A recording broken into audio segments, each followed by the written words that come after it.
we had a big house that was built up on top, and that's where we gathered during the day. Okay, so our sleeping quarters were quite compact, but we did have that big house where we gathered. Now, also within a pā, like this one here, this would have housed maybe 100 people, so it would have been like an extended family. But they only lived in the pā really in time of war.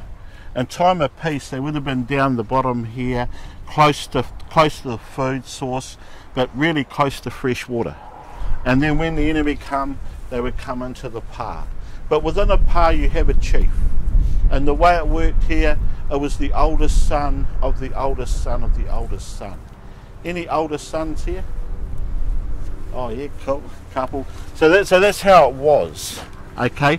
But that changed about 150 years ago, and it became the best person for the job, but from a senior family line, okay? We have the men. Our role, you know, here in the pā, we were the hunter-gatherers. You know, Māori food, seafood, native birds, we would harvest the food, bring it back. The women, their role, they ran the pā. They run the day-to-day, who's who and what's what in the old pā. The children, but the men, the women, the children, everyone trained in the art of warfare. It wasn't a very nice part of our culture, but back in days gone by, it was kill or be killed. And so everyone from a young age, they started all the way through. And Aorangi's going to be taking us through a little bit of that later on. Okay, so that's the plan. Now, the main person within a pā was your tohunga. And your tohunga is like your specialist. He was in, you know, the tohunga, he was like the link between the physical and the spiritual. You know, he really, very rare, a chief would go against the word of a tohunga, okay? And so really the tohunga here probably really did have the final say if he was any good, okay? I was saying he, but here wasn't always a he. It could have been a she. And how it worked here, the tohunga would look for a child round about 7 or 8 years old that had the ability to retain knowledge, and he would take that child, hand down all those sacred things. So it wasn't always the oldest son, it could have been the youngest son. It was really about the retention of knowledge is how it was for the tohunga. The role of the tohunga sort of sadly disappeared, but it's really slowly starting to come back, okay? If the sky was blue, he'd say it was green. You know, he went against the grain. Here he goes fishing, and he pulls up out of the ocean a house. Can you see the triangle? That's the house, the water coming off the house. That house belonged to Tangaroa, and he was god of the ocean. And he was a senior god, and he was unhappy about his house being pulled up out of the ocean, and so they had a fight. And that's what that whole carving reminds us of, that story. We were once a warrior people. We fought for all sorts of reasons, but every fight was as a result of your mana. And your mana is your honour, or who you are as people. And as an example, if you were of a high-ranked family, someone come along and they called you ugly, okay, that was enough for war. So it didn't take much. And there were quite a few ugly people walking around here. And so it was tribe against tribe, sub-tribe against sub-tribe, pā against pā. Tapawai uanuku tuku maunga, ko waio tua tuku wawa, ko takitimu tuku waka, ko takahanga toku marae, ko Ngāti Kuri te hapu, ko nei tahu te iwi, ko Morris tuku ingoa, kia ora koutou katoa. And what I said there is I just introduced myself. Now with our culture, when we introduce ourselves, the first thing we do is we always acknowledge our mountain. And our tribal mountain here, it's called Tapawai Uanuku, which translated means the sacred footsteps of Uanuku. And Uanuku is our god of the rainbow.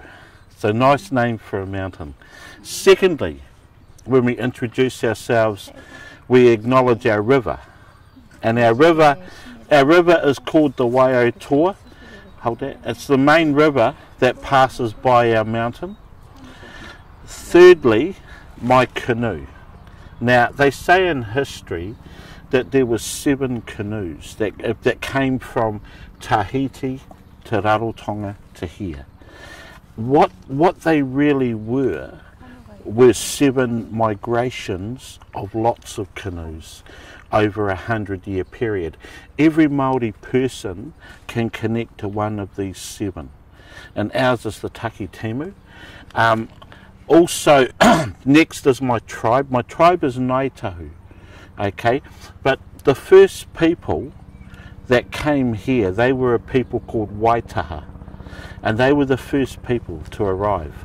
And they came from Tahiti to Rarotonga to here, and they lived here for about 400 years on their own. And then 450 years ago or so, a second tribe came from the North Island called Mamoi, and they intermarried.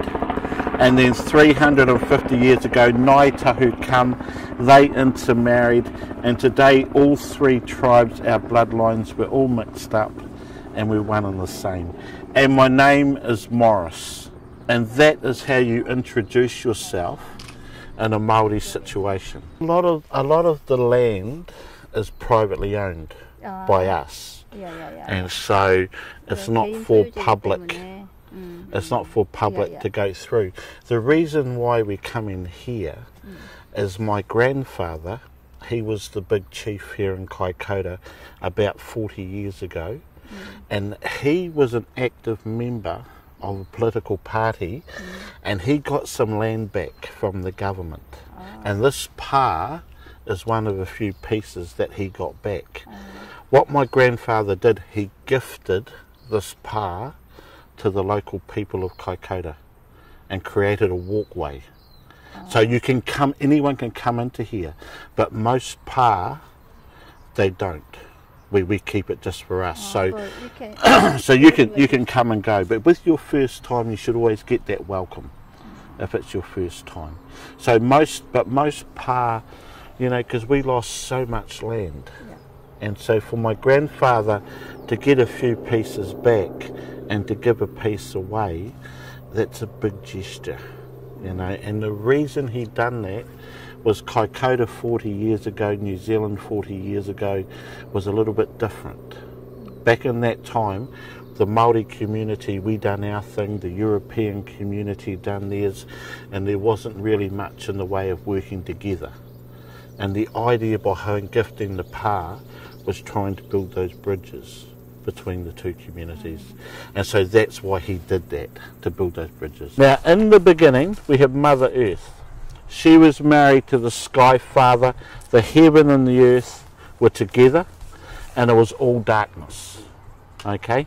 They had a child called Tani, and Tani, he separated his mother and father, or he separated the heaven and the earth. Now, when the separation happened, Mother Earth, she was left naked or bare, and so what Tani did, he went to the heavens, he got the plants and the trees, he brought them down from the heavens, and he clothed his mother. Then he decided to create humans, so he was a busy god, and he went to his mother, Mother Earth, for help, and what she did was she puked. Not very nice, but she went bleh. And she brought all the richness from her womb out.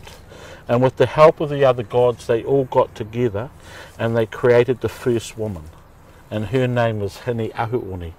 And then Tani, he went down and he gave her the hongi nose to nose, and he pressed twice.